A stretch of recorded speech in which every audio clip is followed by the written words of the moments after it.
তাকওয়া হলো তিন জিনিসের নাম। এক নম্বর আল খাউফু মিনাল জালিল, আল্লাহ পাক রব্বুল আলামিনের ভয়, এটাকে বলা হয় তাকওয়া।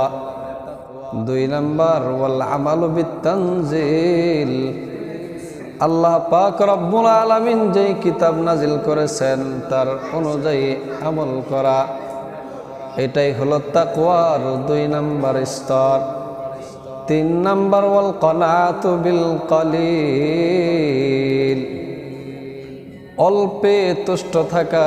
হযরত আলী রাদিয়াল্লাহু তাআলা আনহু বলেন এই তিন জিনিসের নাম হলো তাকওয়া।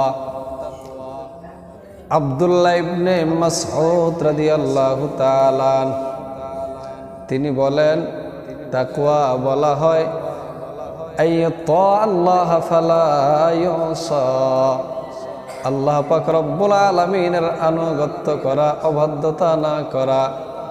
দুই নম্বর ওয়া আইয়ুযকারা ফালা ইউকফারা, আল্লাহ পাক রব্বুল আলামিনের স্মরণ করা, আল্লাহকে ভুলে না যাওয়া।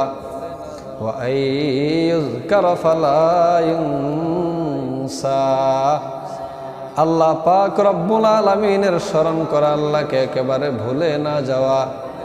দুই নম্বর আল্লাহ পাক রব্বুল আলামিনের আনুগত্য করা, না শুকরিয়া না করা, আল্লাহর অবাধ্যতা না করা। আল্লাহ পাক রব্বুল আলামিন নামভাবে দুনিয়ার সমস্ত মুমিনদেরকে তাকওয়ার কথা বলেছেন।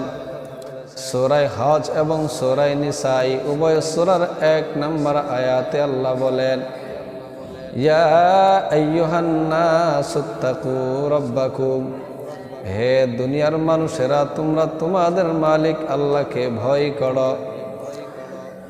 আল্লাহ পাক রব্বুল আলামিন মুমিনদেরকে বিশেষভাবে তাকওয়ার কথা বলেছেন। সূরা আলে ইমরানের 102 নম্বর আয়াতে আল্লাহ বলেন ইয়া আইয়ুহাল্লাযীনা আমানুত্তাকুল্লাহ, হে ঈমানদারেরা ইত্তাকুল্লাহ, তোমরা আল্লাহকে ভয় করো। হাক্কা তুকাতিহি, ভয় করার মতো ভয় করো। ওয়ালা তামুতুন্না ইল্লা ওয়া আনতুম মুসলিমুন, তোমরা প্রকৃত মুমিন না হওয়া পর্যন্ত তোমরা ইন্তেকাল করবে না। কিন্তু এই জন্য আল্লাহ স্পেশালভাবে মুমিনদেরকে তাকওয়ার কথা বললেন। শুধু তাই নয়, সমস্ত নবীগণ তাদের উম্মতদেরকে তাকওয়ার কথা বলেছেন। সূরা শুআরা আয়াত নম্বর 106 আল্লাহ পাক রব্বুল আলামিন বলেন ইয ক্বালা লাহুম আখুহুম নূহুন আলা তাত্তাকুন, নূহ আলাইহিস সালাতু ওয়াস সালাম তার সম্প্রদায়দেরকে বললেন হে আমার সম্প্রদায়ের লোকেরা, আলা তাত্তাকুন, তোমরা কি আল্লাহকে ভয় করবা না? ঠিক তেমনি ভাবে সূরা শুআরা আয়াত নাম্বার 124 আল্লাহ পাক রব্বুল আলামিন বলেন ইয ক্বালা লাহুম আখুহুম হুদুন আলা তাত্তাকুন, হুদ আলাইহিস সালাতু ওয়াস সালাম ওনার সম্প্রদায়দেরকে বললেন হে আমার সম্প্রদায়ের লোকেরা, আলা তাত্তাকুন, তোমরা কি আল্লাহকে ভয় করবা না? ঠিক তেমনি ভাবে সূরা শুআরা আয়াত নাম্বার 142 আল্লাহ বলেন ইয ক্বালা লাহুম আখুহুম সালিহুন আলা তাত্তাকুন, সালেহ আলাইহিস সালাতু ওয়াস সালাম ওনার সম্প্রদায়ের লোকদেরকে ডেকে বললেন হে আমার সম্প্রদায়ের লোকেরা, আলা তাত্তাকুন। ঠিক তেমনি ভাবে সূরা শুআরা আয়াত নাম্বার 161 আল্লাহ বলেন ইয ক্বালা লাহুম আখুহুম লূতুন আলা তাত্তাকুন, লূত আলাইহিস সালাতু ওয়াস সালাম ওনার সম্প্রদায়দেরকে বললেন হে আমার সম্প্রদায়ের লোকেরা, আলা তাত্তাকুন, তোমরা কি আল্লাহকে ভয় করবা না?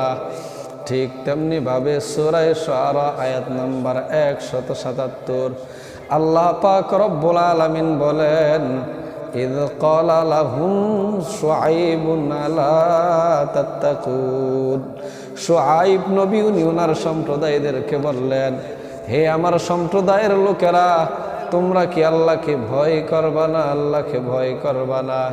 সূরা আনকাবুতের 16 নম্বর আয়াতে আল্লাহ বলেন, ওয়া ইব্রাহিমা ইয ক্বালা লিকওমিহি ইবুদুল্লাহ ওয়াত্তাকু। ইব্রাহিম নবী তার সম্প্রদায়দেরকে বললেন, ইত্তাকুল্লাহ, তোমরা আল্লাহকে ভয় করো, ওয়াবুদুহু, এবং তুই আল্লাহ পাক রব্বুল আলামিনের ইবাদত করো। ইব্রাহিম নবী এই কথা ওনার সম্প্রদায়দেরকে বললেন। বুঝতেছিলাম সমস্ত নবীগণ তাদের উম্মতদেরকে তাকওয়ার কথা বলেছেন। আমভাবে আল্লাহ পাক রব্বুল আলামিন সমস্ত মানুষদেরকে তাকওয়ার কথা বললেন। স্পেশালভাবে আল্লাহ মুমিনদেরকে তাকওয়ার কথা বললেন। সমস্ত নবীগণ তাদের উম্মতদেরকে তাকওয়ার কথা বললেন। বিশেষভাবে আমাদের নবী মুহাম্মদ সাল্লাল্লাহু আলাইহি ওয়াসাল্লাম আমাদেরকে তাকওয়ার কথা বলছেন, তাকওয়ার কথা বললেন। যেমন আবু দাউদ শরীফ হাদিসের কিতাব, এই কিতাবের 5156 নম্বর হাদিসের মধ্যে আসছে, নবী করিম সাল্লাল্লাহু আলাইহি ওয়াসাল্লাম বলেন, কানা আখিরু কালামি রাসূলিল্লাহি সাল্লাল্লাহু আলাইহি ওয়াসাল্লাম, নবী সাল্লাল্লাহু আলাইহি ওয়াসাল্লামের শেষ কথা ছিল আসসালাত আসসালাত আসসালাত। আমার উম্মতেরা নামাজ নামাজ নামাজ। এরপর নবী বললেন, ওয়াত্তাকুল্লাহ ফীমা মালাকাত আইমানুকুম, তোমাদের দাস দাসী যারা আছে তাদের সাথে তোমরা দুর্ব্যবহার করবা না, তাদের সাথে তোমরা ভালো ব্যবহার করবা। ঠিক তেমনি ভাবে নবী আমাদেরকে আরো তাকওয়ার ওয়াজ করেছেন। হাদিসের কিতাব বুখারী শরীফের 7420 নম্বর হাদিসের বর্ণনা, নবী সাল্লাল্লাহু আলাইহি ওয়াসাল্লাম এর কাছে মুগীস রাদিয়াল্লাহু তাআলা তিনি আয়েশা বললেন, ইয়া রাসূলুল্লাহ, আমার বিবি বাড়িরা আমাকে তালাক দিয়ে আমাকে ছেড়ে অন্য কোথাও চলে যেতে চায়, একটু বাড়িরাকে বুঝান সে যেন আমার কাছে থেকে যায়।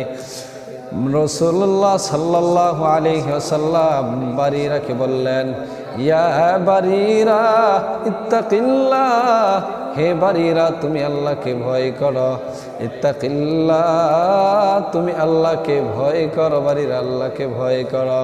এরপর নবী বললেন, সে তোমার স্বামী, তোমার সন্তানের পিতা, বাড়িরা তুমি তার ব্যাপারে আল্লাহকে ভয় করো।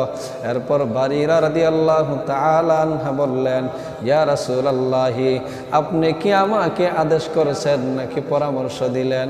নবী বললেন, বাড়িরা, আমি তোমাকে আদেশ করি নাই, আমি নবী তোমাকে পরামর্শ দিলাম। মুহতারাম হাজিরিন, এরপর নবী করিম সাল্লাল্লাহু আলাইহি ওয়াসাল্লাম বললেন, বড় আশ্চর্য লাগে মুগীস তার বিবি বাড়িরাকে কতটা ভালোবাসে, কিন্তু বাড়িরার অন্তরের মধ্যে মুগীসের প্রতি বিন্দু মাত্র ভালোবাসা নাই। মুহতারাম হাজিরিন, বলতেছিলাম আল্লাহ পাক দুনিয়ার সমস্ত মানুষদেরকে তাকওয়ার কথা বলেছেন, আমভাবে তাকওয়ার কথা বললেন। এরপর স্পেশালভাবে সূরা আলে ইমরানের 102 নম্বর আয়াতে মুমিনদেরকে স্পেশালভাবে তাকওয়ার কথা বললেন। সমস্ত নবীগণ তাদের উম্মতদেরকে তাকওয়ার কথা বললেন। বিশেষভাবে আমাদের নবী আমাদেরকে তাকওয়ার কথা বললেন। তাকওয়া অর্জন করলে লাভ কি জানেন নাকি? তাকওয়া যদি অর্জন করা হয়, তাকওয়া অর্জন করলে কয়েকটা লাভ, এমন কিছু আমল আছে যে আমলগুলো দ্বারা তাকওয়া অর্জন হয়। আল্লাহ পাক রব্বুল আলামিন কোরআনের মধ্যে বলেন, সূরা বাকারার 21 নম্বর আয়াতে আল্লাহ বলেন, ইয়া আইয়ুহান নাসুত্তাকু রাব্বাকুমুল্লাযী খালাকাকুম, ও দুনিয়ার মানুষেরা তোমরা, ইয়া আইয়ুহান নাসুত্তাকু রাব্বাকুমুল্লাযী খালাকাকুম, যেই মালিক আল্লাহ তোমাদেরকে সৃষ্টি করেছেন সেই মালিককে ভয় করো, ওয়াল্লাযীনা মিন ক্বাবলিকুম, এবং তোমাদের পূর্বপুরুষ যারা ছিল তাদেরকেও তিনি মাফ করে দিয়েছেন। যালিকুম খায়রুল লাকুম ইন কুনতুম তা'লামুন, তোমাদের জন্য বড় কল্যাণ হবে যদি তোমরা ইন কুনতুম তা'লামুন, যদি তোমরা বুঝো। ঠিক তেমনি ভাবে তাকওয়া অর্জন হওয়ার আরেকটা পদ্ধতি আল্লাহ সূরা বাকারার 183 নম্বর আয়াতের মধ্যে আল্লাহ বলেন, ইয়া আইয়ুহাল্লাযীনা আমানু কুতিবা আলাইকুমুস সিয়াম, হে দুনিয়ার ইমানদারেরা, ইমানদারের দল, আমি আল্লাহ তোমাদের উপর রমজানের রোজাগুলোকে ফরজ করলাম। কামা কুতিবা আলাল্লাযীনা মিন ক্বাবলিকুম, তোমাদের পূর্বপুরুষদের উপর যেমন ফরজ করেছিলাম, লাআল্লাকুম তাত্তাকুন, যাতে করে তোমরা মুত্তাকি হইতে পারো। আল্লাহ পাক বললেন তোমরা যদি রোজা রাখো, রমজানের রোজাগুলি আদায় যদি করো, তাহলে এই রমজানের রোজার উসিলায় তোমরা মুত্তাকি হইতে পারবা।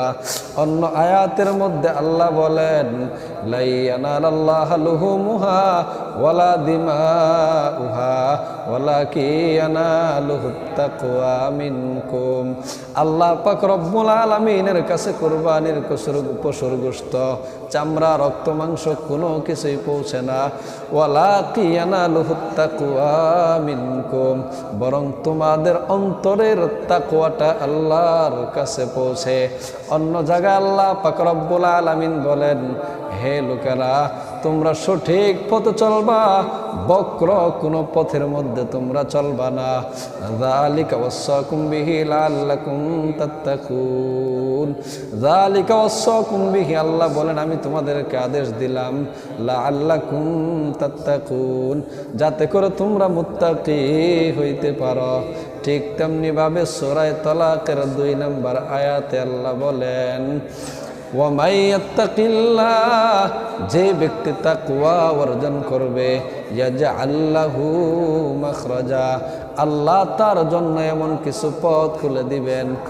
ওমিন হাইসু লা ইয়াহতাসিব, আল্লাহ এমন জায়গা থেকে তার জন্য রিজিকের ব্যবস্থা করে দিবেন, এমন জায়গা থেকে রিজিক আসবে সে টেরও পাবে না, সে অনুভবও করতে পারবে না যে এমন জায়গা থেকে আল্লাহ তার জন্য রিজিক দিয়েছেন। মুহতারাম হাজিরিন, এই জন্য তাকওয়া অর্জন করা। তাকওয়া কোথায় থাকে জানেন ভাই? তাকওয়ার মেন জায়গা হলো কলব। কলব এমন একটা জায়গা, হাদিসের মধ্যে আসছে তাকওয়া হলো কলবের মধ্যে থাকে। কলব কাকে বলে জানেন?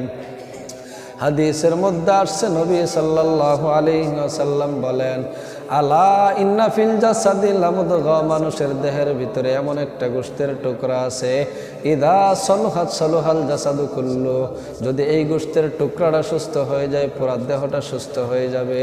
ওয়া ইদা ফাসাদাত ফাসাদাল জাসাদু কুল্লু, আর যদি এই গোশতের টুকরাটা নষ্ট হয়ে যায় তার পুরো দেহটাই নষ্ট হয়ে যাবে। আলা ওয়াহিয়াল কলব, আর সেটার নাম হলো কলব।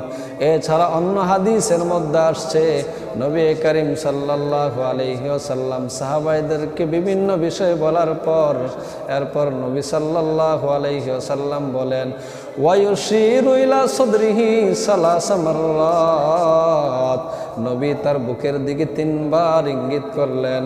এরপর নবী বললেন, আত্তাকওয়া হা হুনা, আত্তাকওয়া হা হুনা, আত্তাকওয়া হা হুনা। নবী বললেন, ও আমার সাহাবায়ে কেরামের দল, তাকওয়া মানুষের এখানে থাকে। তাকওয়া